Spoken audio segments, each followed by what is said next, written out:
Gente, na verdade, a endodontia, eu vou puxar um pouquinho de sardinha para o nosso lado, mas a endodontia, na verdade, é a disciplina mais interessante e mais complexa que normalmente a gente tem na odontologia. Então, para quem não, para quem gosta de desafios, é uma disciplina que vai se adaptar com certeza. Então, há aquele negócio da paixão mesmo, mas esse tipo de coisa que a endodontia é muito difícil, é muito complicada, mas com o tempo vocês vão absorvendo essa parte complicada e quando vocês começarem a fazer esse trabalho em laboratório e nos pacientes, vocês vão ver que isso vai correr mais solto e vocês vão ter um aprendizado mais, mais interessante dessa disciplina.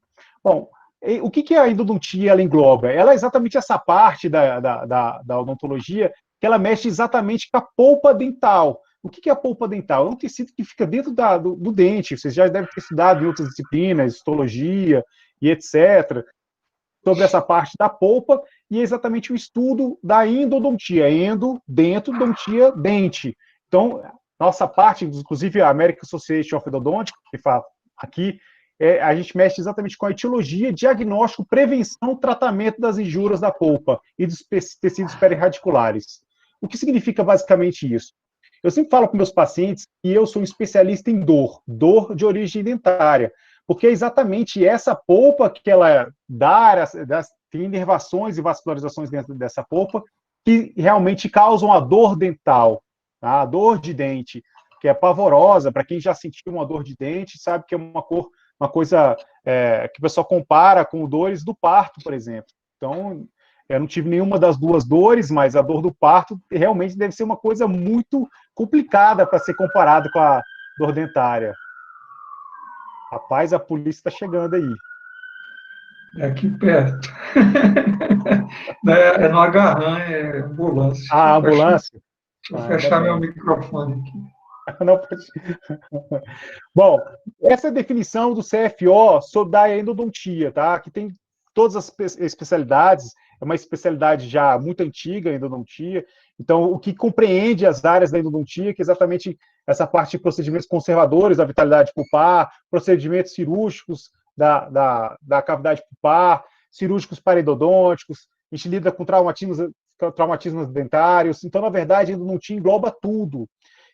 Desde a parte de acesso, remoção de cárie, às vezes restaurações, até diagnósticos periodontais. Então, a parte da endodontia ela envolve todas as outras disciplinas. Então, não tem como, às vezes, a gente falar da endodontia sem falar das outras disciplinas, como a periodontia, a dentística, a prótese, etc. Então, todas as disciplinas, a partir desse momento, elas estão interrelacionadas, tá? Então, é muito comum, inclusive nas avaliações, nós temos alguns tipos de perguntas que caem na matéria de dentística, porque isso não tem como não correlacionar. Bom, qual que é o objetivo principal do endodontista? É exatamente salvar o dente. O paciente está com problema nesse dente. Então, há muitos anos atrás, o que era realizado quando o paciente sentia dor, na época de tiradentes, até hoje em dia, em postos de saúde, que não tem tanto atendimento odontológico e preventivo, etc., o que acontece? Simplesmente o dentista, o profissional que está lá, extrai o dente. E o endodontista, o objetivo dele é exatamente salvar o dente. Tora Benejá, que é um autor muito conhecido de uma série de trabalhos, ele já falou que em 2003 que nada substitui, nada protético, nada criado pelo ser humano, substitui o órgão dental. Então, isso é sempre alguma coisa que eu converso sempre com os pacientes. O paciente às vezes fica na dúvida, doutor, eu vou manter esse dente, mas o valor do implante é X, você está cobrando o mesmo valor que o valor do implante. Eu sempre converso isso com o paciente, isso é uma tendência mais nova, na época que começaram a lançar os implantes, a gente perdia muitos casos de endodontia para os implantodontistas, hoje já tem uma mentalidade dos pacientes de querer realmente manter o dente. Eu sempre falo para o paciente o seguinte, o que é mais importante para você? O que Deus fez ou o que o ser humano fez? Porque o dente Deus fez, né? Então, você não pode comparar com uma coisa, com um parafuso que é colocado no seu osso, não tem a mesma semelhança, às vezes tem aparentemente estético, mas a higienização é muito difícil e uma série de problemas que também podem causar implante. Só para vocês terem uma ideia, a chance de sucesso de implante é 90%, enquanto de uma endodontia é 93%. Então, a gente tem a chance de sucesso ainda maior. E outra coisa, se você começa a eliminar as chances de manter um elemento na boca, você vai tendo a chance de ficar desdentado. Por exemplo, eu sempre falo isso para os meus alunos da especialização. Você pega um dente, você propõe para o paciente fazer uma endodontia, ela não dá certo. Você propõe para retratar, o retratamento não dá certo. Você propõe a cirurgia não dá certo, cirurgia paradontológica. Aí sim você propõe o implante. Se você for direto por implante e esse implante não der certo, a única solução que você tem futura ou é fazer um novo implante, que nem sempre tem osso suficiente para fazer isso, ou já pensar numa parte de uma prótese total, uma PPR, que são coisas que os pacientes hoje não querem mais, né? Não querem ter aquela estética no sorriso, não querem estar conversando e a prótese cair. Então, você começa a perder as chances de ter algum sorriso, etc., com a sua idade. Então, sempre pergunto isso para o paciente: você prefere colocar um parafuso de implante realmente na boca do que ter um órgão dental? Você vai perder mesmo um órgão para isso? Então, nessa conversa, é sempre importante que você converse com o paciente explicando o que é endodontia, por que você está fazendo isso, quais as intenções do tratamento de endodontia. Talvez alguns estejam pensando, inclusive, onde estou me metendo, meu Deus, mas isso faz parte do processo. Vocês não são obrigados a gostar da endodontia, mas vocês farão endodontia em todos os semestres daqui até o final da faculdade de vocês.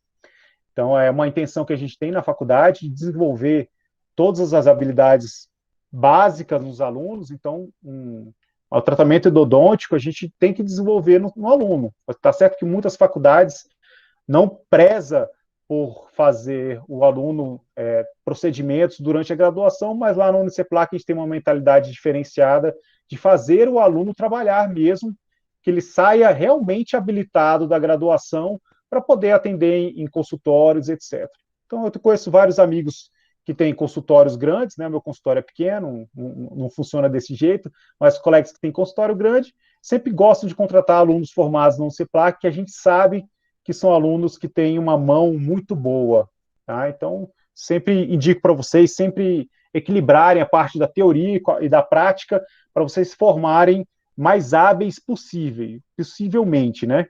Mas, com certeza, vocês têm ainda muito tempo, vocês estão no meio do curso, vocês têm muito tempo para sugar o máximo possível das informações que os professores podem passar para vocês, se aprofundarem na parte de iniciação científica, procurar estudar todas as áreas dentro da faculdade e fora da faculdade para desenvolver isso melhor.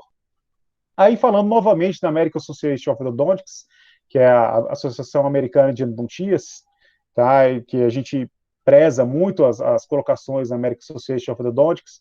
Então, lá no site está escrito exatamente isso: a dentição natural é melhor que implante. Então, uma vez eu estava conversando, o professor Alessandro estava falando numa palestra dele, o professor Alessandro Januário, que também dá aula na Uniceplac, e ele falou exatamente isso, que o dente aceita muito menos desaforo que o implante. Então, a verdade é essa: um dente ele pode ficar, às vezes, sem duas paredes de osso e está lá sem mobilidade, etc., com a gengiva bonitinha, enquanto se o implante perder uma parede de osso, já perde, às vezes, a inserção da papila e tudo mais. Então, é importante sempre manter e preservar a dentição saudável e a natural dos dentistas. Um caso como esse, de um implante mal colocado, né, que já tem vários na literatura, não sei quem fez esse, a gente tira de informações de livro, mas vocês podem ver que foi mal. Um implante que pegou uma raiz distal de um molar, do primeiro molar inferior, isso pode ter comprometido tanto o implante quanto o molar, né? Você acaba tendo que perder, às vezes, tanto o implante quanto o molar por conta de um procedimento desse. Então, há chance, sim, também de um implante ser um insucesso, como um protocolo como essa, de uma série de implantes. O paciente não higieniza, às vezes, o dente, não vai higienizar um implante. Então, ele não tem cárie no implante, mas pode ter doenças periimplantares, como semelhantes às periodontites. Então, do mesmo jeito que ele perde um dente, ele pode perder um implante. Esse é um caso que eu sempre gosto de falar muito nas minhas aulas, que é um caso meu do consultório, que, para vocês verem a realidade nossa da endodontia, do que a gente lida. Esse é um caso que foi encaminhado por um implantodontista. O implantodontista amigo meu falou o seguinte: não, esse caso, eu acredito que se você for lá no meu colega Eduardo e ele realmente condenar esse seu dente, você extrai e faz implante, mas eu acho que há a possibilidade de você fazer um tratamento como esse. É raro ter um implantodontista ou um protesista que ofereça isso para o paciente, porque ele normalmente ele está, a maioria das pessoas são mercantilistas demais, não pensam muito na saúde do paciente e vão tentar realmente vender o produto. Mas esse colega, ele me conhece, me encaminhou esse paciente, eu fiz uma análise, eu achei até que o tratamento endodôntico estava bem realizado, essa mancha é uma lesão circunscrita nas duas raízes, o dente estava com mobilidade, você podem ver aqui no meio, tinha uma perda óssea na região de furca, né, bem sinal, muitas pessoas vão falar que isso é característico de necessidade de uma extração, por não ter mais osso na região de furca. Mas o que causou essa perda desse osso nessa furca? Será que tem alguma perfuração, alguma coisa que a gente consiga vedar por dentro do dente? Então, eu peguei esse dente para tratar, essa é uma imagem mais aumentada, a gente consegue ver que há uma distância entre o final da obturação e o ápice do dente, tanto nas mesiais quanto nas distais, nos condutos distais. E só de fazer a desobturação de 3 condutos durante uma sessão, colocar a medicação, essa paciente sumiu, depois de um mês ela retornou no consultório para dar sequência ao procedimento, e a gente consegue ver que há já uma formação óssea, tanto na região de furca, quanto nessa região apical. Então, só de você ter feito a desobturação de 2 condutos, de 3 no caso, né, que esse aqui eu ainda não tinha desobturado, você colocando medicação intracanal, que a gente vai conversar sobre todos esses passos a passos da odontologia, da endodontia, já combateu a infecção e já voltou a ter uma formação óssea. E aqui a finalização do procedimento, dá para ver claramente a formação óssea na região de furca, ainda havia uma pequena lesãozinha, pequena, mas provavelmente em regressão, e você consegue manter um dente como esse, um paciente jovem, essa paciente tinha por volta de 35 anos na época, e consegue manter o dente, provavelmente com mais 20, 30 anos, se não tiver nenhuma fratura, nada disso, tá? Então, esse é o início e o fim desse tratamento. Esse é um outro caso que também gosto de falar, paciente jovem, com abscessos, dá para ver que no lado direito da paciente teve um inchaço, são coisas que a gente vai lidar na endodontia com vocês, por isso que eu estou falando alguns casos clínicos para vocês se situarem na endodontia. Um edema, essa paciente chegou a ter febre, então a gente teve que atender emergencialmente no consultório, fiz a drenagem desse abscesso, vou mostrar mais para frente uma drenagem, só como curiosidade para vocês. Quem tiver o estômago um pouquinho fraco, eu acho que vai ter que se acostumar, que daqui para frente esse tipo de coisa que vocês vão começar a lidar na endodontia, nas cirurgias, etc. Então, paciente jovem, que tinha um tratamento endodôntico aparentemente insatisfatório, a gente não usa palavras como ruim, bosta, tá uma merda, nada disso para lidar com procedimentos realizados por outras pessoas. Como eu falo muito, a gente não pode cuspir para cima, que senão cai o cuspe na nossa testa, tá?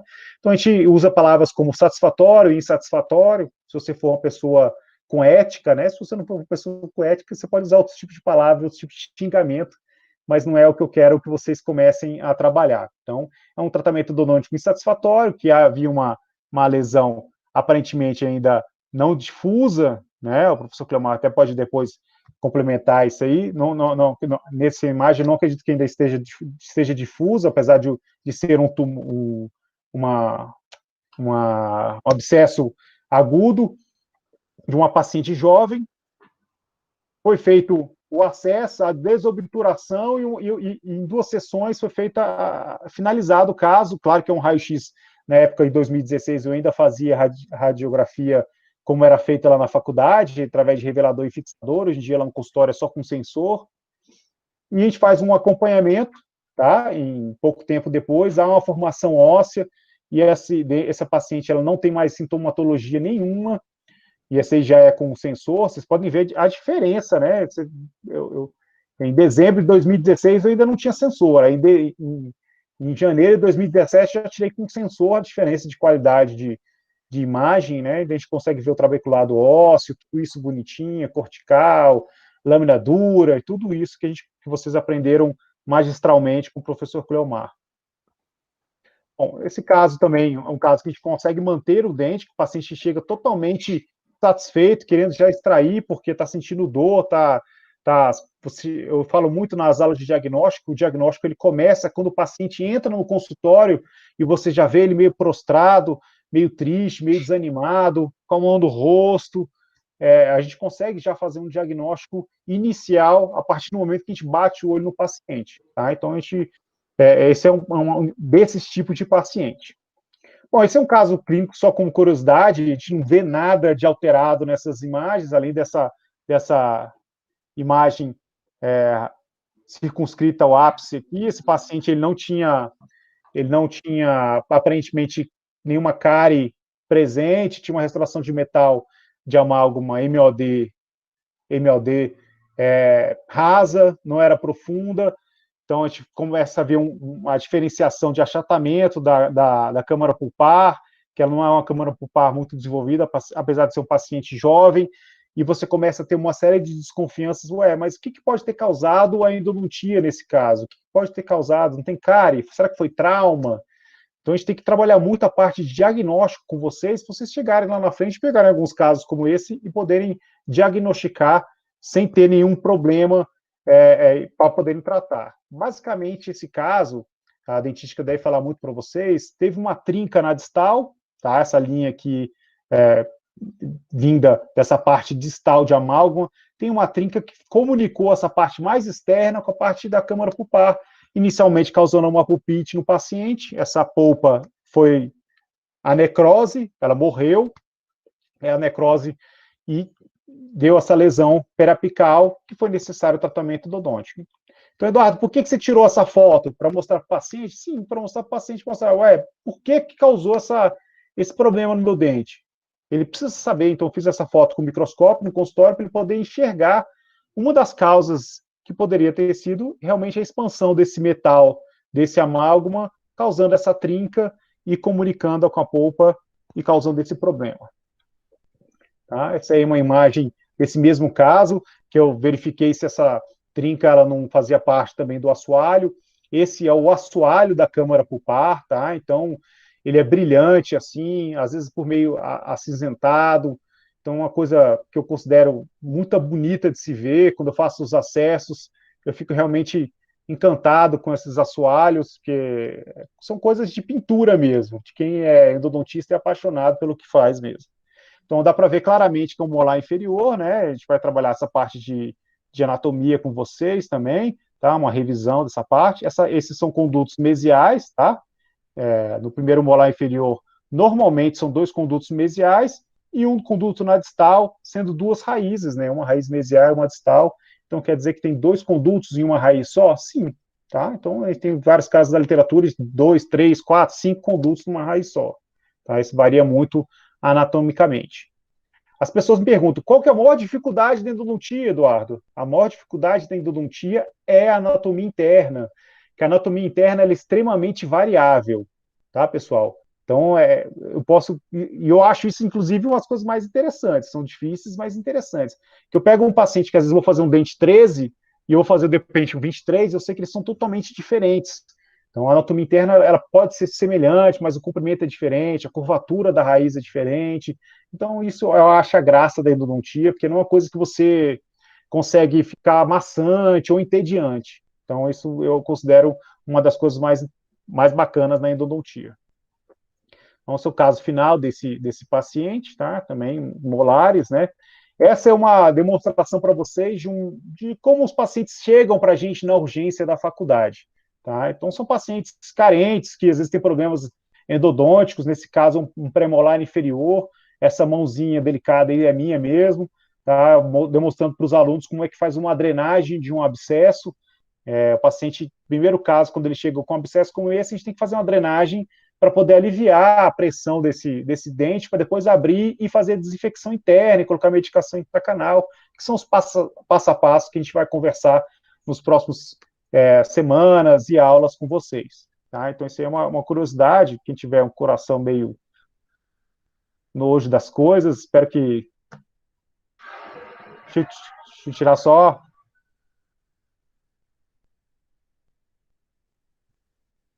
Então, essa é uma imagem, a gente fez um corte com a lâmina de bisturi, aí sai essa substância purulenta, extremamente branca, né? A gente vai fazendo uma drenagem, massageando exatamente essa região para drenar bem. A gente pode ver que ela começa a sair dessa parte mais branca e começa já a sair um sangue mais puro e etc. Até que momento que eu faço uma drenagem como essa? Eu faço uma massagem como essa até o momento que para de drenar.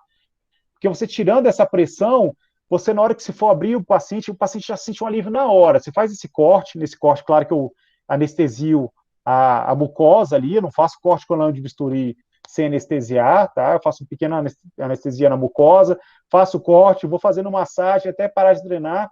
Quando parar de drenar, aí eu parto para abrir o dente e fazer desinfecção interna para o dente, tá?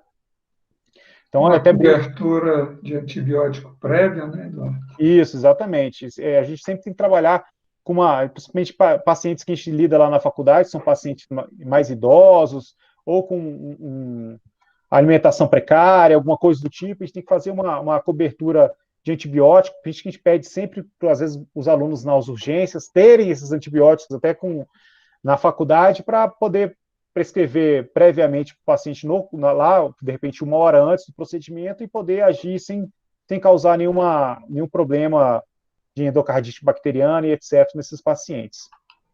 Eu brinco muito que esse acesso você começa drenando o leite condensado, depois começa a sair o leite condensado com morango e depois só sai o morango. Tá, gente? É mais ou menos isso mesmo. Bom, claro que para você chegar nesse ponto de fazer esse tipo de trabalho com esses pacientes, vocês não podem fazer esses treinamentos direto nos pacientes. Então, a gente trabalha, né, no TIA 1, como na dentística 1, como em outras disciplinas, a gente trabalha em laboratório. Então, o laboratório lá da faculdade, a gente trabalha com cabeças, né, que a gente vai fazer, aí não estão as cabeças, mas a gente trabalha com as cabeças, fazendo acesso, simulando esse tratamento endodôntico nesses pacientes. A gente usa dentes em acrílico, que simulam através eles fazem tomografias e fazem uma prototipagem desses dentes, então eles simulam muito a anatomia do dente, mas claro que a dureza de um esmalte, de uma dentina é muito diferente, então isso é muito difícil de copiar. Mas dá para ter uma ideia, pelo menos, dessa parte de anatomia nesse tipo de procedimento de laboratório. Esse é, por exemplo, uns alunos que a gente tem lá na faculdade, o uso de microscópio, tá? São alunos que formaram agora. Claro que esse tipo de paramentação não vai existir mais, né? As paramentações serão paramentações mais rigorosas, o uso de face shield, esse cabelinho para fora não vai rolar mais, esse tipo de touca de pano também não vai rolar mais. Então, são coisas... Jalecos também a gente não vai usar muito mais em atendimento de paciente, a gente vai usar coisas descartáveis. Então, vai mudar um pouquinho esse tipo de imagem, mas essa foi uma imagem de um semestre atrás. A gente ainda tinha um pouquinho mais de liberdade com relação a esse tipo de procedimento, apesar de a gente sempre seguir normas de biossegurança muito, muito severas. Então, esse é o uso do microscópio, usando para essas duas alunas. Oi? Pode perguntar. Como que vai ser usado, então, esse microscópio com a face shield, por exemplo? Tem uma outra paramentação? Bom, isso aí é uma coisa que a gente quebrou muito a cabeça com os tempos para cá, sabe? Inclusive eu, que uso muito o microscópio no consultório. A gente tem umas técnicas de abrir 2 buraquinhos no face shield e encaixar um face shield no microscópio, tá? Mas a ideia é porque esse face shield vai te proteger. Mas a ideia é o seguinte, que você, de qualquer jeito... Eu nunca fui de utilizar esse tipo de microscópio com óculos de proteção, como ela está usando aí, sem óculos de proteção. Eu comecei a ter que me adaptar agora a usar com microscópio com óculos de proteção. Então, são coisas que a gente tem que se adaptar. Não é o conforto máximo, mas é a proteção máxima que a gente está pensando nesse momento. Mas esse tipo de técnica... Também, Eduardo, geralmente o microscópio você não usa na hora que está fazendo aerosol, né? Exato, é uma das discussões, essa, porque a gente usa o microscópio para os outros procedimentos, não para a hora do que é feito o acesso, por exemplo. Tá? Então, a gente usa o microscópio durante o procedimento de remover limas fraturadas, um conduto a mais que você precisa localizar, alguns outros momentos que você não tem a produção de aerossol e então não tem tanto problema assim. Tá? Mas mesmo assim, a gente adaptou os face shields, abriu 2 buraquinhos para encaixar alguns face shields nesse microscópio.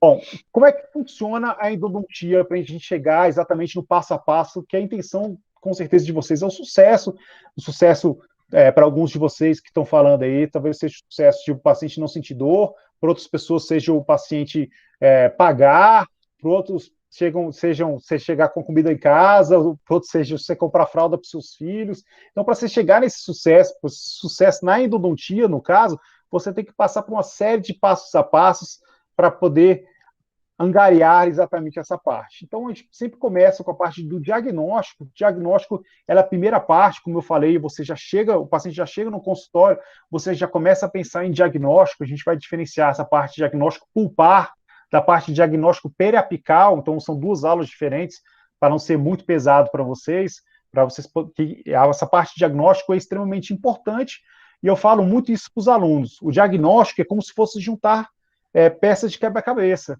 como se fosse brincar de detetive mesmo. Você vai chegar para o paciente e fazer uma série de perguntas e fazer uma série de testes e fazer tomadas radiográficas, às vezes precisar também, inclusive, de tomadas tomográficas para você poder chegar a um diagnóstico e dar um tratamento mais adequado possível para esse paciente. Então, o diagnóstico não é a parte mais importante do tratamento, mas ela é importante com todos os outros passos. Cirurgia de acesso, você vai ter que acessar esse dente para poder tratar. Então, realmente temos que gostam de falar com microcirurgia de acesso. Na verdade, o que é a cirurgia de acesso? Você tem que destampar esse dente e visualizar a entrada dos condutos. Mas cada dente tem uma anatomia interna e tem um jeito de fazer esse acesso para você poder visualizar melhor ainda. Por isso que é importante vocês fazerem sempre uma revisão de anatomia. Então, a gente vai passar para vocês, inclusive no Moodle, revisões de anatomia interna dos dentes, que é extremamente importante que você bata na sua cabeça na hora assim, não, um pré-molar superior, primeiro pré-molar superior, ele normalmente tem 2 raízes, tem uma raiz vestibular e uma palatina. Então, geralmente tem um conduto na vestibular e um na palatina, então eu tenho que acessar e procurar um canal na vestibular e na palatina, não na mesial e distal, na vestibular e na palatina. Então, essas coisas elas têm que estar fixas na cabeça de vocês. Então, é importante que vocês façam uma revisão dessa parte de anatomia, a gente vai abordar isso com vocês, de repente até através de trabalhos, para vocês poderem revisar isso aí.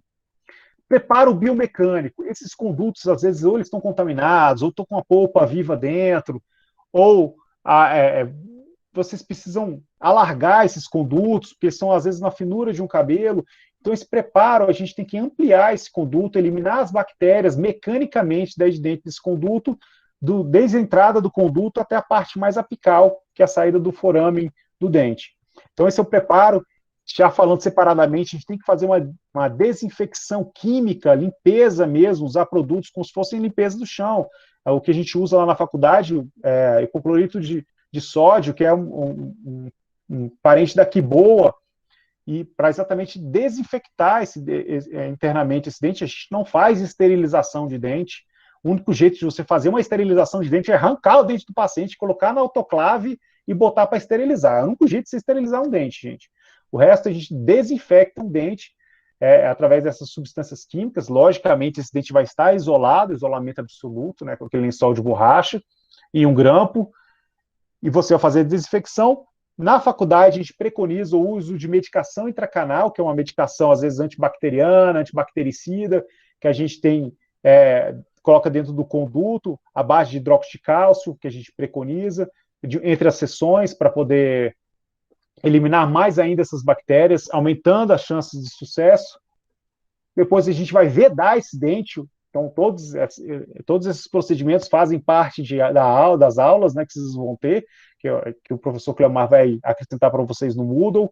Então, a gente tem que vedar esse dente, que é a parte da obturação, para impedir ou que haja uma reinfecção e que fique espaço no interior desses condutos para essas bactérias voltarem a se desenvolver, tá? E a restauração, que é essa parte que vocês vão ver em dentística, mas eu considero a parte da restauração é extremamente importante para o sucesso da endodontia. Então, se você tiver uma restauração não muito bem realizada, ou frágil, ou etc., você pode comprometer o sucesso na endodontia. Então, eu ponho como parte do sucesso na endodontia a restauração que vai vir depois. E a preservação, que é o acompanhamento desse paciente para ver se essa lesão ela regrediu, se você vai ter que partir para uma cirurgia parodontítica, se é um cisto, alguma coisa do tipo, que a gente também, na clínica integrada, eu, por exemplo, me amarro em fazer esse tipo de cirurgias parodontísticas, então estamos aí para ensinar também essa parte. Bom, o que consiste o dente? Vocês já estão cansados de saber sobre isso, eu não vou entrar muito nisso, separar em coroa, raízes, etc. Vocês já estão provavelmente cansados de ver esse tipo de imagem, presente cemento, etc. Então, eu vou me ater mais à parte que nos interessa mesmo, que é essa belezura que é a polpa, tá? Que é nosso objeto que a gente acaba tendo que agir porque ele não está dando conta mais de ser mantido no dente. Por quê?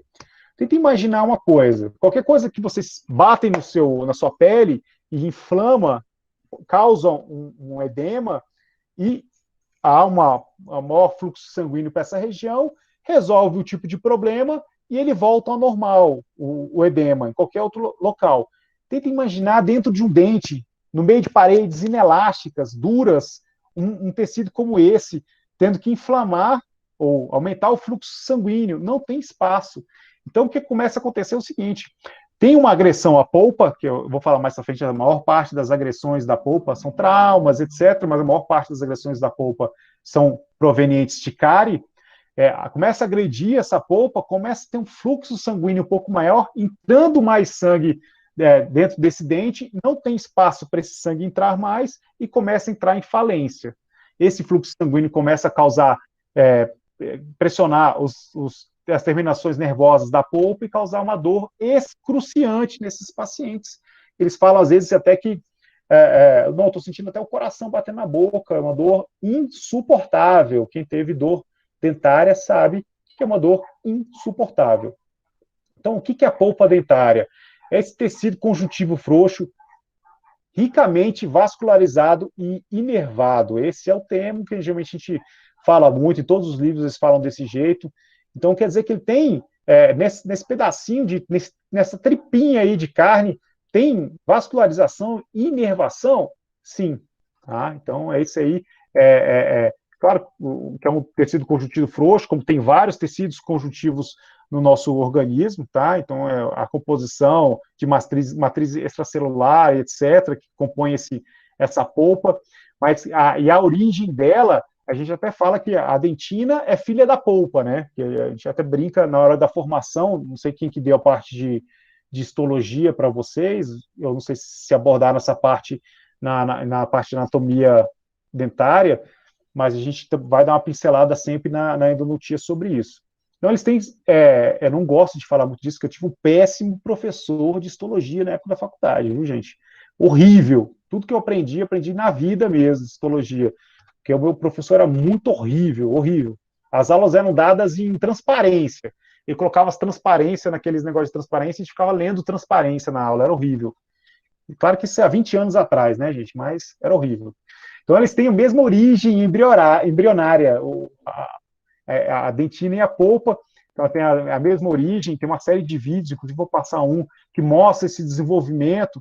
Então, é o tipo de coisa que a gente não costuma abordar muito nas nossas avaliações, mas é importante que vocês tenham isso na cabeça de vocês, nas origens dessa polpa, desses tecidos, etc. Tá? A formação de um dente, até ter a formação dessa raiz, o fechamento dessa raiz, a formação total da apsigênese, né? Formação desse ápice, uma série de passos, tá? E extremamente importante, uma célula muito importante nesse processo todo são os odontoblastos, tá? Que são células muito importantes, eu vou falar já sobre isso.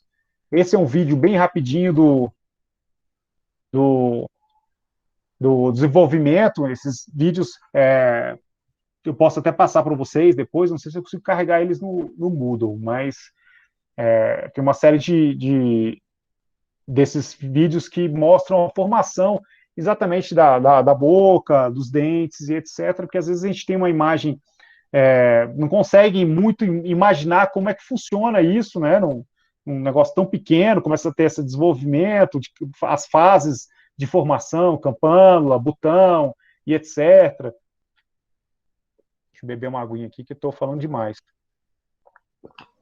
Qualquer coisa pode colocar o link do vídeo. Né? Eu vou fazer, inclusive, na aula eles vão ter, mas para vocês terem uma ideia de como é que forma, que a gente às vezes não tem imaginação, eu não tenho uma imaginação muito fértil, por exemplo, para isso. Quando a gente assiste alguns tipos desses vídeos, a gente tem uma ideia melhor de como é que é a formação de cada elemento, etc. Claro que a maioria dos vídeos são em inglês, tem alguns em alemão, inclusive, tem um, inclusive, em japonês, você não entende nada que a mulher fala, mas o vídeo é fantástico. A formação completa de cada órgão, a proliferação celular, a ação de cada parte, a formação exata, o órgão do esmalte, para a formação de a papila dental, aí, mostrando bem.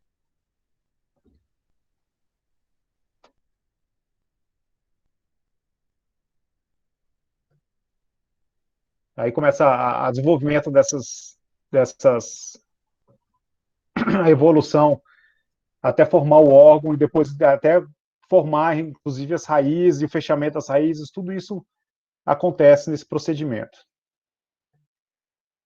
Bom, o que é a dentina, que a gente fala muito, que é aquela parte que tem um professor que dava aula na faculdade que ele sempre falava o seguinte, que a dentina ela nunca pode estar pelada, porque a dentina ela tem que estar protegida pelo esmalte, porque a dentina ela é permeável, tá? Ela tem uma série de buraquinhos, que são os túbulos dentinários, que elas são permeáveis. Por isso que, às vezes, o paciente, doutor, eu tenho uma sensibilidade muito grande.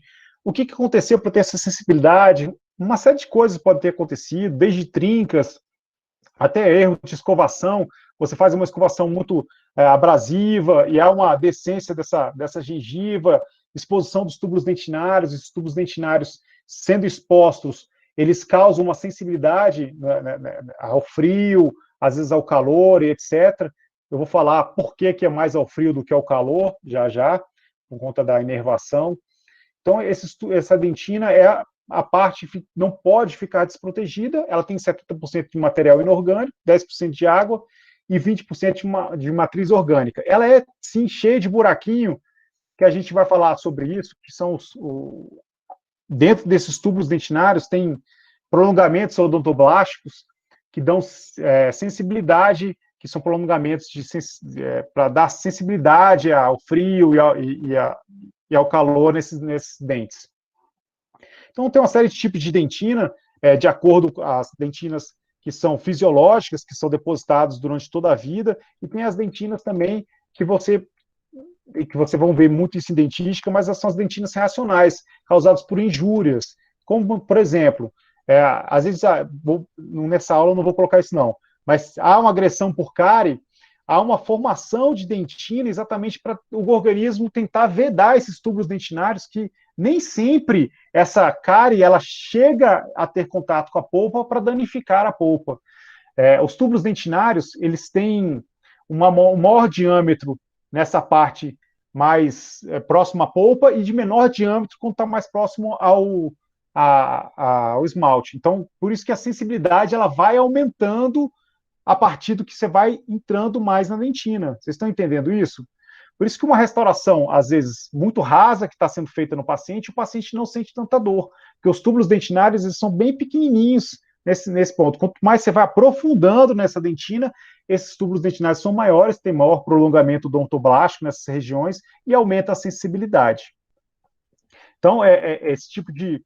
falando exatamente dos túbulos dentinários nessas regiões, vou mostrar aqui mais claramente numa microscópio eletrônico de varredura, essa imagem linda que são feitas com microscópio eletrônico de varredura, que é da idade dentina mesmo.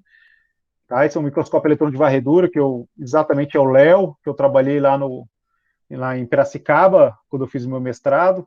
Então, eu fiz uma série de imagens no microscópio eletrônico de varredura. Às vezes eu dou até umas gaguejadas, viu, gente?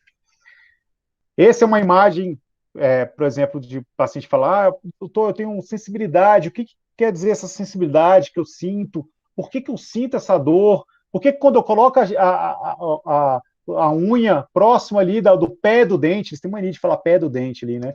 Nessa região onde está a gengiva, por que eu sinto dor? Porque às vezes nessa região há uma perda de estrutura, exposição desses túbulos dentinários, e o paciente sente sim uma maior sensibilidade.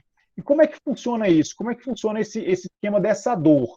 Eu vou falar mais para frente que a teoria da dor tem esses túbulos dentinários, eles têm esses prolongamentos odontoblásticos que vêm da polpa, e tem um líquido aqui dentro, que com o calor, o frio e etc., há uma movimentação desse líquido dentro desse tubo dentinário, causando a dor no paciente. Ah, professor, então quer dizer por isso que quando eu como doce, o meu dente dói? Exatamente por isso, porque por gradiente de concentração, há uma movimentação desses líquidos dentro desses tubos dentinários, ressecando, às vezes, esses prolongamentos odontoblásticos, causando dor. Por isso que você sente dor. Mas essa dor, ela é provocada ainda. A gente vai conversar muito mais para frente isso com vocês, sobre dor provocada e dor espontânea. Só para vocês terem uma ideia, a dor provocada com doces, gelados, são dores boas, assim, que a gente consegue reverter. Dores espontâneas, o paciente está deitado e começa a sentir um latejar na boca do nada, são dores ruins. Essas dores espontâneas normalmente levam ao tratamento tratamento endodôntico, tá? Não há outra solução. Então, essa é a teoria hidrodinâmica, que é mais aceita, que é a de Branston, que a gente mais aceita, que é exatamente essa movimentação desses líquidos dentro dos túbulos dentinários, causando dor nesses pacientes. Aí, como é que funciona? Com frio, há uma movimentação dos túbulos, ressecando e puxando esses prolongamentos, causando uma dor nesses pacientes. Mas, professor, então quer dizer que a gente tem essa polpa, ela tem tudo isso, essa imagem lindíssima de uma autora que eu sigo no Instagram, que é a doutora Ponte Prim. Ela tem essa imagem linda dessa polpa, não é minha essa imagem, tá? Eu não consigo tirar uma polpa tão bonitinha como essa, acho que as polpas que chegam lá no consultório estão bem mais judiadas do que essas aí, viu, gente? Mas tem uma série de funções essa polpa, tanto a formativa, formação de dentina, etc., como sensitiva, que ela dá a sensação, porque a dor, gente, não é uma coisa ruim, a dor é ruim quando a gente sente, né? Mas a dor é um alerta do corpo, tem alguma coisa errada, a dor é um alerta. Então, esse dente tem essa formação sensitiva também, nutritiva, porque ele é um órgão que está sendo nutrido pelos vasos sanguíneos, e defensiva, porque quando começa a ter uma agressão, essa polpa ela tem um pouquinho de chances de defesa, que é a deposição de dentina e etc., para poder se defender. Claro que essas chances de defesa são bem limitadas por conta do espaço que tem essa polpa para reagir. Então, é exatamente desse jeito que as funções da polpa, né? Então, a gente tem a composição, já falei para vocês, que é de um tecido conjuntivo frouxo, a presença das células odontoblásticas, que vocês já devem ter ouvido muito falar, a gente vai falar também bastante sobre isso, que é aquelas prolongamentos odontoblásticos que exatamente vêm de dentro da polpa para dentro desses túbulos dentinários. Aí mais imagens desses odontoblastos.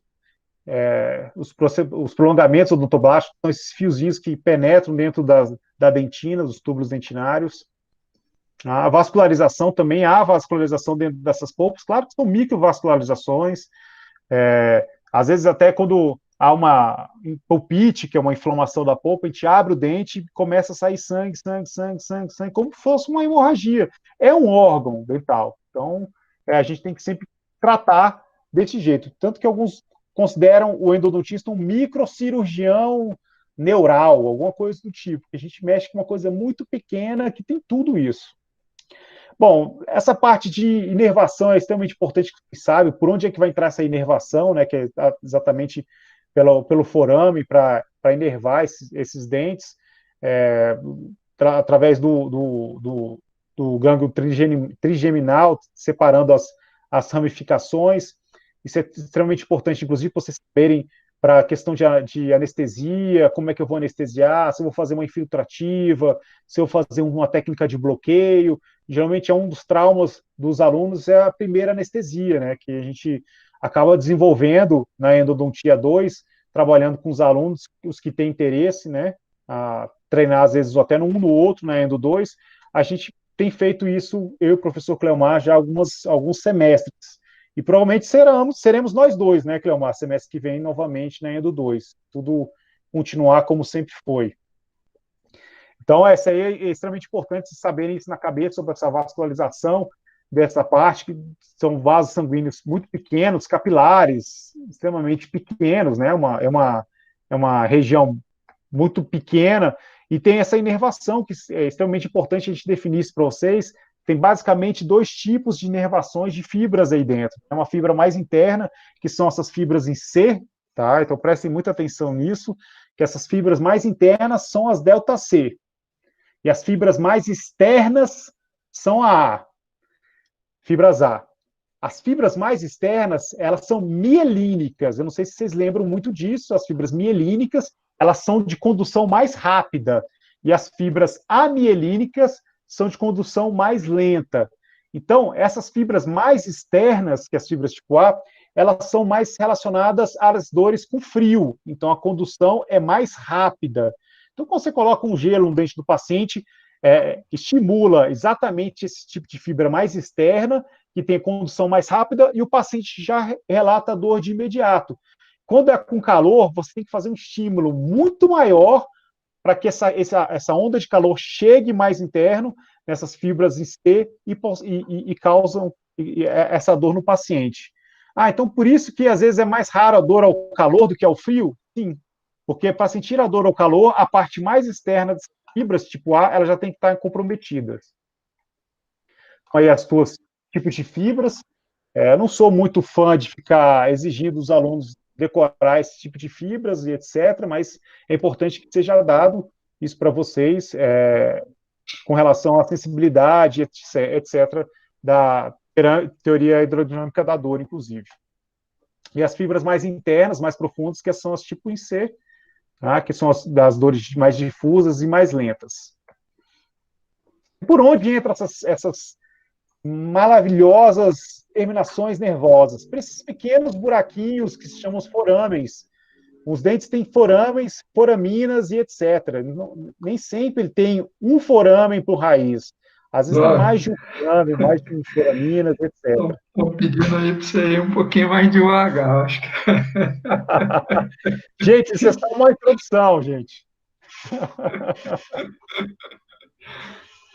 Me perdi nas fibras. Alguém está falando aqui. A Celiane. Bom, vamos voltar lá na parte das fibras, com calma.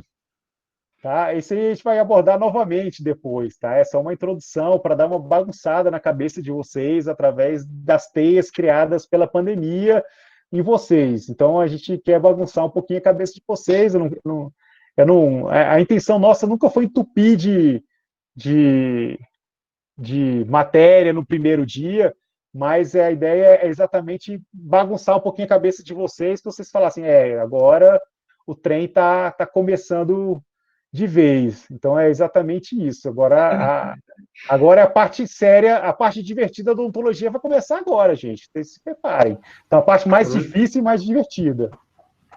Estamos saindo da sexta, né, professor Cleomar? Sim. Graças a Deus. Bem, já teve uma parte bem interessante na radiologia, mas a endo também é sensacional, viu? Sim, não vou. Porque eu gosto sempre de puxar um pouquinho de sardinha para endo, né? Então não tem jeito. Mas eu sou muito fã de radiologia também, o professor Cleomar sabe que eu sou muito inteirado nessa parte de radiologia, então eu acho que a radiologia e a endodontia são umas coisas que caminham muito juntas, né? Então, eu sempre ressalto a importância de ter o professor Cleomar na disciplina, com o conhecimento dele todo. Bom, qual que é a dúvida com relação às fibras? Bom, as fibras elas têm dois tipos praticamente de fibras, né? Que são as tipo A e as tipo C. As tipo A são as mais externas, com condução mais rápida. São fibras mielínicas, Você sabe, não sei se vocês tiveram esse tipo de coisa as fibras mielínicas, elas saltam a informação. Então, a informação de dor, etc., ela vai mais rápido até o cérebro, dando uma resposta mais rápida. Então, são essas fibras mais externas que eu falo é de dentro da polpa, viu, gente? Não é externas para fora da raiz, não. É internamente a periferia da polpa ali. Exatamente, periferia aqui, ó. Tá? Na periferia.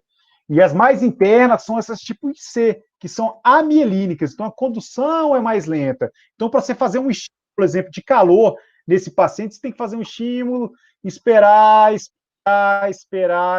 até ele sentir algum incômodo. Então, é mais lento esse processo de condução. Mas o problema é o seguinte: você faz um estímulo de calor numa região como essa, você pode lesionar, porque a partir de 45 graus de temperatura, você pode lesionar essas fibras. Então, a gente vai conversar muito isso na parte de diagnóstico.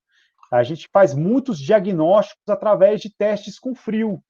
A gente pega o spray de refrigerante, não é de refrigerante, tá, gente? Que é o Endo Ice, etc. Faz ele numa bolinha de algodão ou numa ponta de um cotonete, coloca no dente do paciente para ver como é que é a resposta desse paciente. A resposta correta, por exemplo, ao frio, é ter uma resposta de dor. É normal ter uma resposta de dor com condução rápida, exatamente por conta disso, porque são fibras mais externas mielínicas, mais rápidas de condução. Então, você coloca esse gelado nesse paciente, ele já sente dor. Ai, doutor, doeu. Aí, na hora que você tira o estímulo, passa esse estímulo, passa a dor. Quando o paciente está com algum problema de inflamação, o que começa a acontecer? Você faz o estímulo com frio, o paciente sente dor e o paciente permanece sentindo dor, mesmo após remoção do estímulo. Quer dizer que já está comprometida essa região da polpa. Então, a gente tem que trabalhar essa parte diagnóstica para saber se parte direto para o tratamento endodôntico ou se tenta ou não fazer algum procedimento, por exemplo, um capeamento pulpar, alguma coisa do tipo que a gente vai abordar, mas esse tipo de procedimento é mais abordado em dentística, mas a gente sempre dá uma pincelada em endodontia também. Bom, gente, é basicamente isso que eu ia falar. Esse aqui é um vídeo de inervações, só para vocês terem uma ideia, que vocês precisam ter isso na cabeça de vocês sobre que é o quinto par craniano, que é o nervo trigêmeo, que vocês precisam decorar na cabeça de vocês como é que funciona, para que isso é extremamente real, não está só com relação à sensibilidade desses dentes, mas extremamente importante para a gente na odontologia, para a parte de anestesia. Então, vocês têm que saber que tipo de inervação, se é alveolar superior, se é média. Quem cobra muito isso, o professor Isidro, em cirurgia, ele é muito exigente com essa parte de inervações, para vocês saberem certinho se vocês vão dar uma anestesia infiltrativa, se vocês vão fazer algum tipo de bloqueio, troncular, e etc. Tá? Na endodontia, a gente usa basicamente para os molares superiores técnicas infiltrativas, não tem necessidade dos dentes superiores a gente fazer bloqueio.